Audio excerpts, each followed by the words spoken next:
তো বিন্দু থেকে রেখার উপর লম্ব দূরত্বের দুইটা অঙ্ক যদি আমরা একটু দেখে নিই, বোর্ডে অনেকবার আসছে এই দুইটা অঙ্ক। প্রথম অঙ্কটা হচ্ছে 4x + 3y = c এবং 12x - 5y = 2 × 3 + c রেখা দুইটি হতে মূল বিন্দু সমদূরবর্তী, মানে এই রেখাটা থেকে মূল বিন্দু যেই দূরে আছে এই রেখাটা থেকেও মূল বিন্দু সেম দূরত্বে আছে।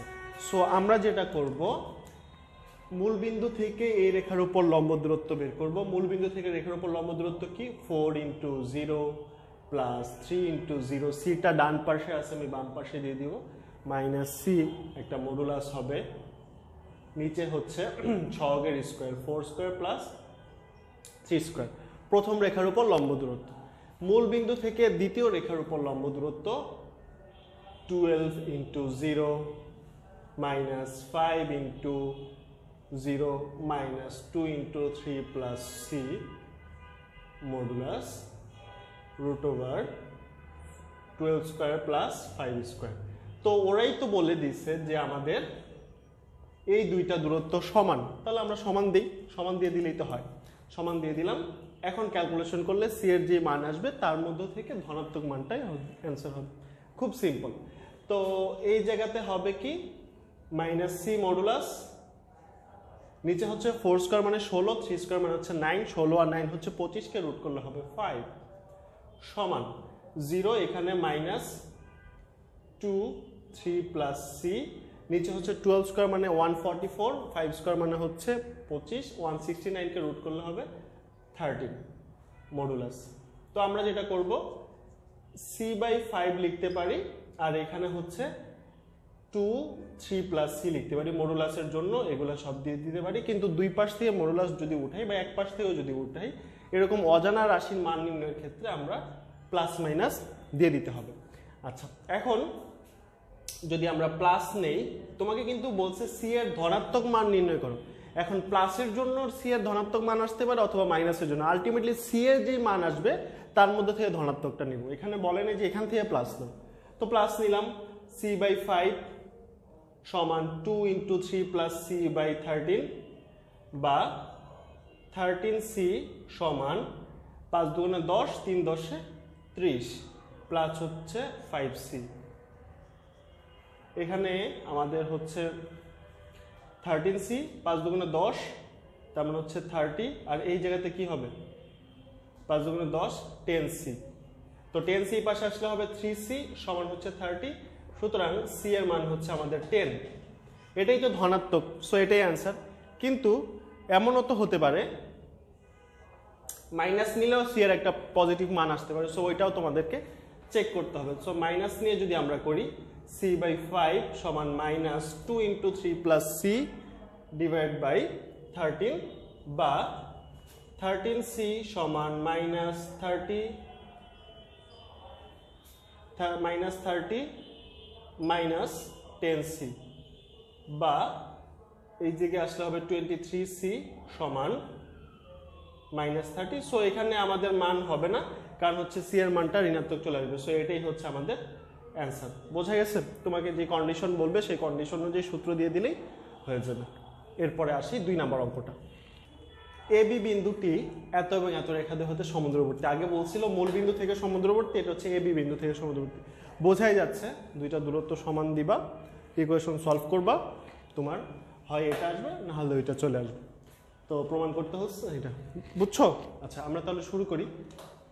কি করব, তোমাদেরকে জাস্ট ফর্মুলাটা আমরা একদম ডাইজেস্ট করাচ্ছি। তো এক্স এর জায়গায় আমরা এ বসাবো, ওয়াই এর জায়গায় আমরা বি বসাবো, +1 মডুলাস দিব, নিচে 3 স্কয়ার ডিরেক্ট লিখে ফেলি 9, 4 স্কয়ার ডিরেক্ট লিখে ফেলি 16 সমান এ বসাবো, বি বসাবো, +1, নিচে হচ্ছে 4 স্কয়ার 3 স্কয়ার 16 + 9। বাহ, মজার জিনিস তো, এই দুইটা জিনিস তো কাটাকাটি চলে যাচ্ছে, 16 আর 9 25, 25 কাটাকাটি চলে যাবে। আচ্ছা, এখন আমরা যেটা করব 3a - 4b + 1 সমান প্লাস মাইনাস দিয়ে দিব মডুলাস উঠালে। যখন তোমার এ এবং বি বা ধরো যে কোনো রকম আননোন বের করতে হবে, তখন মডুলাস উঠালে সমীকরণের ক্ষেত্রে প্লাস মাইনাস দিয়ে দিবে। তো এখানে হবে 4a প্লাস 3b প্লাস 1। এখন প্লাস নিলে অবশ্যই একটা আসবে, মাইনাস এত ইজি, ভালো লাগতেছে না এত ইজি অঙ্ক করতে।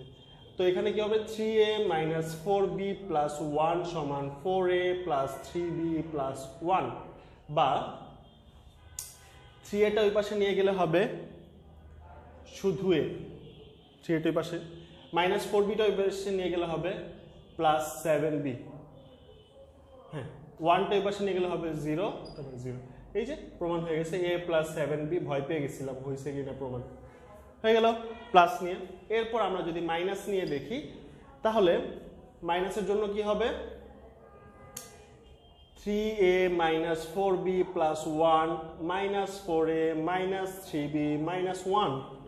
আচ্ছা এখন মাইনাস 4aটাকে এই পাশে আনলে হবে 7a, মাইনাস 3bটাকে এই পাশে আনলে হবে মাইনাস b, যোগ বিয়োগ করতেছি, মাইনাস 1টাকে এই পাশে আনলে হবে প্লাস 2, হয়ে গেল আরেকটা প্রমাণ, খুব সহজ। তার মানে তুমি যদি ফর্মুলাটাই না পারো, দেখো তোমাদের কি সমস্যা হয়, তোমরা হচ্ছে একটা চ্যাপ্টার শুরু করলে একদম লাস্ট চ্যাপ্টার পর্যন্ত যেতে যেতে তোমাদের অবস্থা টাইট হয়ে যায়। তো ওই লাস্ট চ্যাপ্টারের সূত্রগুলাই পড়ার মতো টাইম তোমাদের থাকে না, ফার্স্ট অধ্যায়গুলোতে তোমরা এতভাবে তোমরা সময় নষ্ট করো। সো এখানে যে সূত্রটা খুব সিম্পল একটা সূত্র, কিন্তু তুমি ওরে বাবার এই 3.7-এর অঙ্ক পারবো না, এভাবেই আসলে পারা হয় না। কিন্তু দেখো সূত্রটা ইউজ করলে কিন্তু তুমি জাস্ট ক্যালকুলেশন করলে মান চলে আসে। আচ্ছা আরও কয়েকটা অঙ্ক দেখাই। মূলবিন্দু থেকে x sec থিটা মানে প্রথম রেখা ও দ্বিতীয় রেখা দুইটির লম্ব দূরত্ব যথাক্রমে p ও p প্রাইম, দেখ প্রমাণ করো যে 4p square plus p prime square equals to k। আচ্ছা এখন এখানেও দেখো সেম, তোমাকে আগে বলছে দুইটার দূরত্ব সমান, তো তুমি সমান দিয়ে দিচ্ছ, কিন্তু এখানে সমান বলে নেই, বলছে p সমান হচ্ছে মূলবিন্দু থেকে প্রথমটার উপর লম্ব দূরত্ব, p প্রাইম সমান হচ্ছে মূলবিন্দু থেকে দ্বিতীয়টার উপর লম্ব দূরত্ব।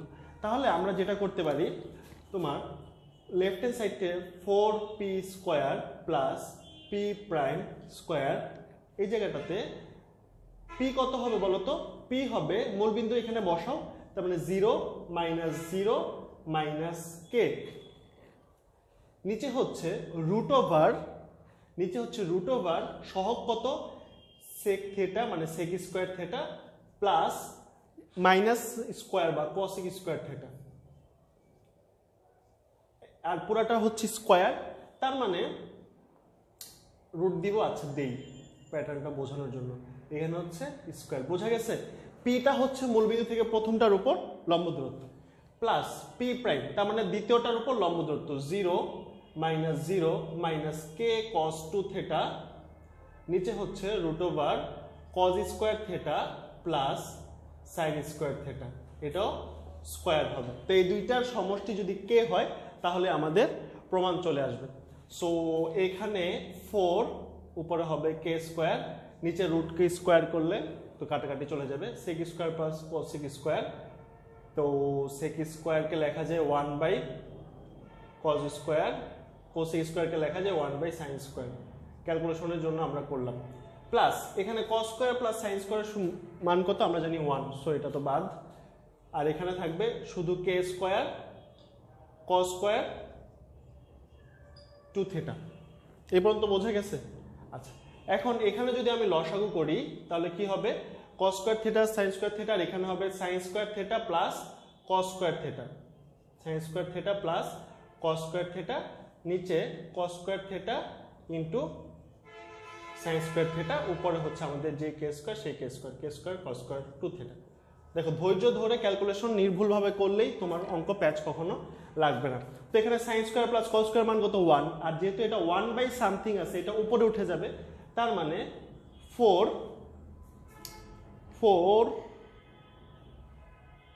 কে square cos square theta sine square theta plus K square cos square 2 theta, এই জায়গাটাতে 1 আর এটা উল্টে উপরে চলে যাবে। এখন একটা জিনিস দেখো, sine theta cos theta, sine theta cos theta, sine theta cos theta, 2 sine theta cos theta, তোমরা যারা একদম নতুন মানে ত্রিকোণমিতি করো নাই চ্যাপ্টার 7 তাদের জন্য এটা আসলে কষ্টকর হবে, তাদের জন্য আমি একটু বলে রাখি যে 2 সাইন থিটা কস থিটার সূত্র হচ্ছে সাইন 2 থিটা, চ্যাপ্টার 7-এ গেলে পাবা, যারা জানো তারা দেখো, তা তো জানোই। তো আমরা 4টাকে এক কাজ করব স্কোয়ারের ভিতর নিয়ে যাব, 2 sine theta cos theta square plus k square cos square 2 theta। এখন 2 sin theta cos theta একটা ফরম্যাট আসছে না, সেটা হচ্ছে কি sin 2 theta, তার মানে k square sin square 2 theta plus k square cos square 2 theta। দেখো এইখানে আমি যদি k স্কয়ারটা কমন নেই তাহলে কত হবে, k স্কয়ার কমন নিলে sin square 2 theta plus cos square 2 theta মানে হচ্ছে 1 প্লাস cos স্কয়ার 2 theta হচ্ছে 1, তার মানে আলটিমেটলি আমাদের k স্কয়ার হবে। তো আমার একটু দেখতে হবে আসলে এখানে k নাকি k স্কয়ার। হ্যাঁ এখানে k স্কয়ার হওয়ার কথা, তাহলে আমাদের মিলে যাচ্ছে। তো এটা হচ্ছে আমাদের অঙ্ক, বোঝা গেছে, মানে তোমার সূত্রটা অ্যাপ্লাই করতে হবে, করলে ক্যালকুলেশনটার মধ্যে ভয় পাওয়া যাবে না। আচ্ছা পরের অঙ্কটা যদি দেখি, দেখাও যে +-4,0 বিন্দু দুইটি থেকে, এটা কয়টা বিন্দু নির্দেশ করে, এটা নির্দেশ করে দুইটা বিন্দু, একটা হচ্ছে 4,0 আর এটা হচ্ছে -4,0। সো এই দুইটা বিন্দু থেকে এত এর উপর অঙ্কিত লম্ব দুইটির গুণফল থিটা মুক্ত সেটা বের করতে বলছে। আচ্ছা 40 থেকে যদি এই বিন্দুটা আমি এই বিন্দুর লম্ব দূরত্ব বের করি তাহলে কি হবে, x এর জায়গায় বসাও 3 × 4 cos theta প্লাস y এর টার্মটা 0 হয়ে যাবে কারণ তুমি 0 বসাইছো, 0 -15, এটা মডুলাস দিয়ে ফেলো, √3 স্কয়ার cos স্কয়ার থিটা মানে হচ্ছে 9 cos square theta plus 25 sin square theta. এটা হচ্ছে 40 থেকে লম্ব দূরত্ব। ওকে, আরেকটা হচ্ছে -40 থেকে লম্ব দূরত্ব মানে হচ্ছে -3 × 4, আচ্ছা একসাথে লিখি, -12 cos theta, y এর টার্মটা 0 হয়ে যাবে, প্লাস 0 -15, নিচে হবে কি 9 cos square theta plus 25 sin square theta. এখন তোমাকে বলছে এই দুইটা জিনিসের গুণফল, অঙ্কিত লম্ব দুইটির গুণফল থিটা মুক্ত হবে। সো তুমি আগে গুণ করো, দেখো থিটা মুক্ত হয় কিনা। আচ্ছা এখন এখানে হবে 12 cos theta -15, এখানে -12 cos theta -15, মানে লেখা যে ultimately 12 cos theta -15, 12 cos theta plus 15, মডুলাসটা মাইনাসটাকে খেয়ে ফেলবে। আচ্ছা নিচে হচ্ছে সেম জিনিস দুইটা, তার মানে রুটটা চলে যাবে 9 cos স্কয়ার থিটা প্লাস হচ্ছে 25 sin স্কয়ার থিটা। ক্যালকুলেশন বোঝা গেছে? আচ্ছা এখানে a + b × a - b, তাহলে a + b × a - b যদি হয় a² - b², so a square কত 12 cos থিটা মানে 144 cos square theta, so 144 cos square theta minus 15 square কত, 15 স্কয়ার হচ্ছে 225, নিচে হচ্ছে 9 cos square theta plus 25 sin square theta, modulus দিয়ে রাখলাম। এখন দেখো উপরে শুধু cos স্কয়ার থিটা, নিচে cos square theta plus sin square theta. তোমাকে বলছে অঙ্কিত লম্বের গুণফল হচ্ছে থিটা মুক্ত, তার মানে থিটা চলে যাবে। তোমাকে অবশ্যই কমন সেন্স দিয়ে বুঝতে হবে যে উপরের টার্মটার সাথে নিচের টার্মটা এমনভাবে কাটা দেওয়া লাগবে যাতে কোনো থিটার অস্তিত্ব না থাকে।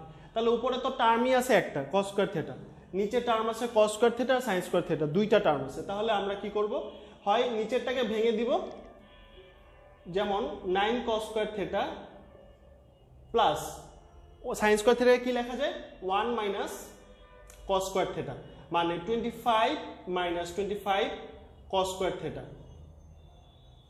এটা লেখা যায় না, উপরে 144 cos স্কয়ার থিটা মাইনাস 225। এখন -25 cos স্কয়ার থিটা থেকে 9 cos স্কয়ার থিটা গেলে কত হবে, -16, হ্যাঁ -16 cos স্কয়ার থিটা প্লাস 25। এখানে হচ্ছে, এখান থেকে আরেকটা জিনিস দেখো তো, 144 এবং 225 এর মধ্যে কোনো কিছু কি কমন নেওয়া যায়,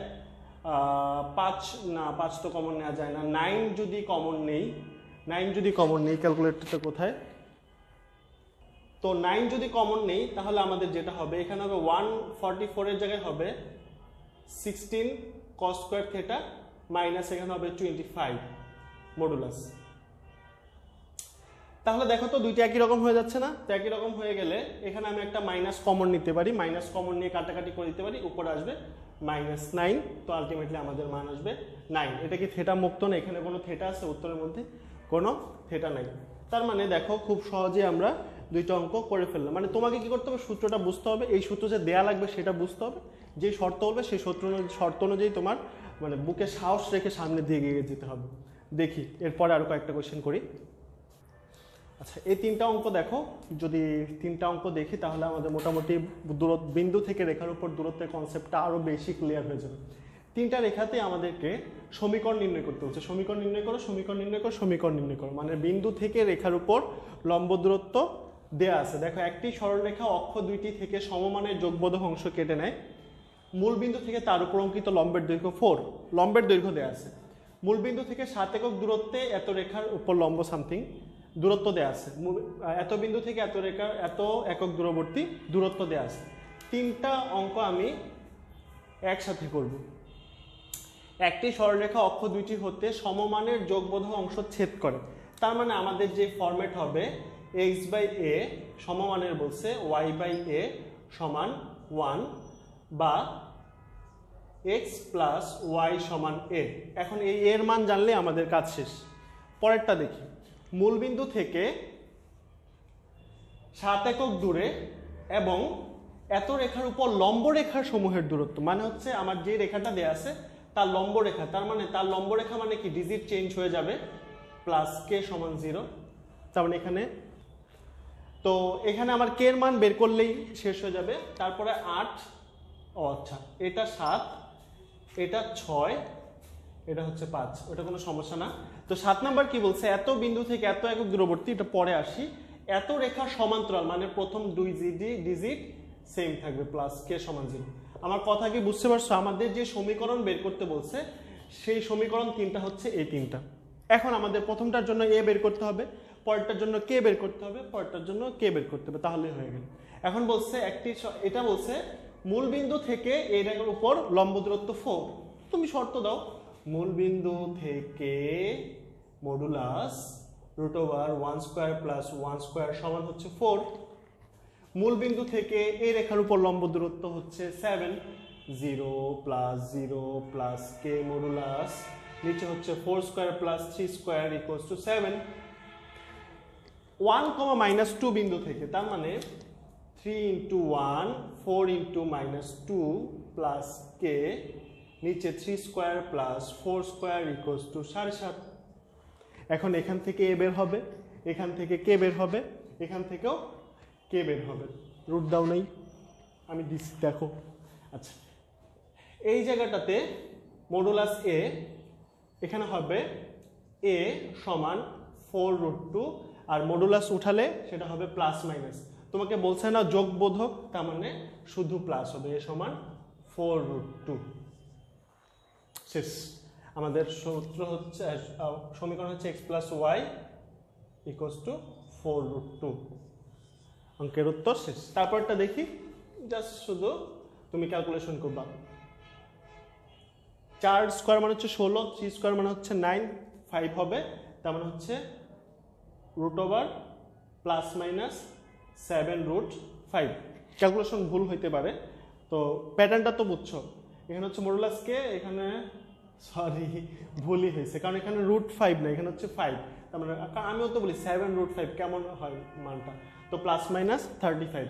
সো আমাদের হবে 4x plus 3y +−35 equals to 0। এর জন্যই তোমাকে দেখো দুইটা সমীকরণ আসছে, এর জন্য তোমাকে বলছে রেখা সমূহের।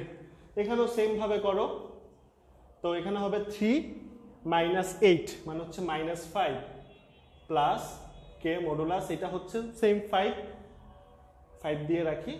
আর এই জায়গাতে হচ্ছে 7.5 মানে কত, 7 × 14 আর 1 15/2 বা -5 প্লাস k, তো ওইদিকে যদি আমি নিয়ে যাই 5 15 75/2। এখন মডুলাস আমি তুলে ফেলবো।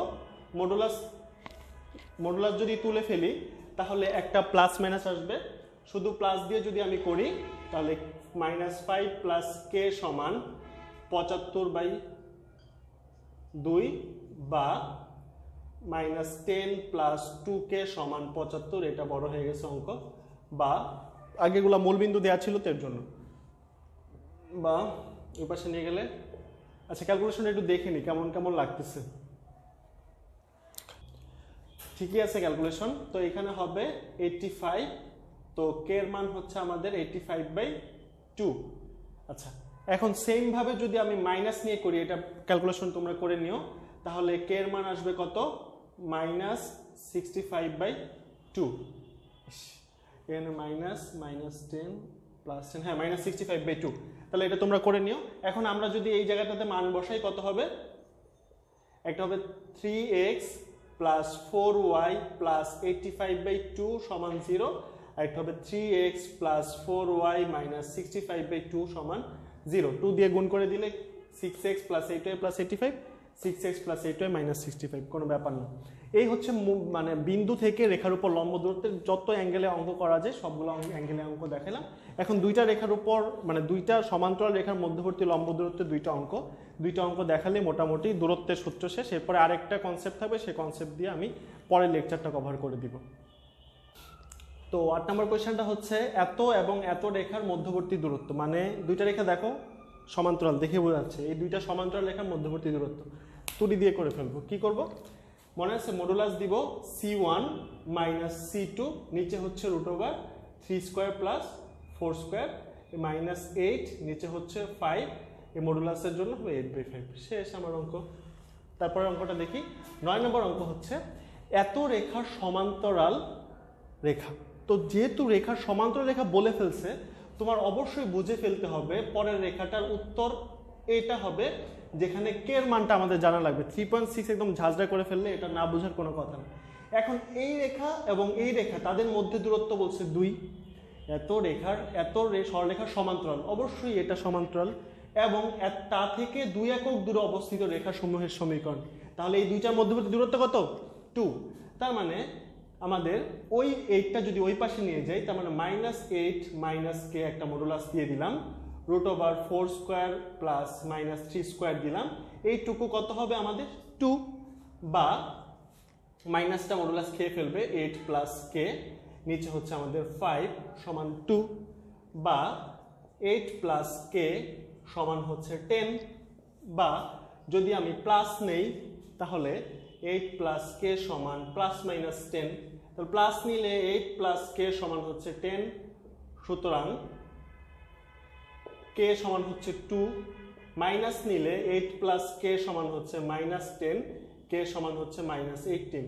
তার মানে আমাদের অ্যান্সার হচ্ছে 4x - 3y + 2 = 0, 4x - 3y - 18 = 0। এই ছিল আমাদের দূরত্ব সংক্রান্ত অঙ্ক, 9টা অঙ্ক। আচ্ছা, আর যদি এই টপিকের মধ্যে আরও কোনো অঙ্ক থাকে তোমরা পারো না, তাহলে কমেন্টে অবশ্যই দিয়ে দিবা। এখন আমাদের লাস্ট একটা টপিক, দুইটা রেখার মধ্যবর্তী কোণের সমদ্বিখণ্ডকের সমীকরণ। এটা থেকে আসেই প্রতিবার। সো দেখো একদম লাস্ট টপিক বলে তোমরা ইগনোর করে ফেলো, কিন্তু এটা অনেক ইম্পর্টেন্ট। সো ওই টপিকটা দেখলে তুমি অবশ্যই একটা মানে 4 মার্কসের কোয়েশ্চেন তুমি পেয়ে যাবে। সো ওইটা দেখতেই হবে। দেখে পুরো প্লেলিস্টটা ভালো মতো ঝাঁঝরা করো, ইনশাল্লাহ সরলরেখাতে 10-এ 10 পাবা। এতক্ষণ সঙ্গে থাকার জন্য সবাইকে ধন্যবাদ।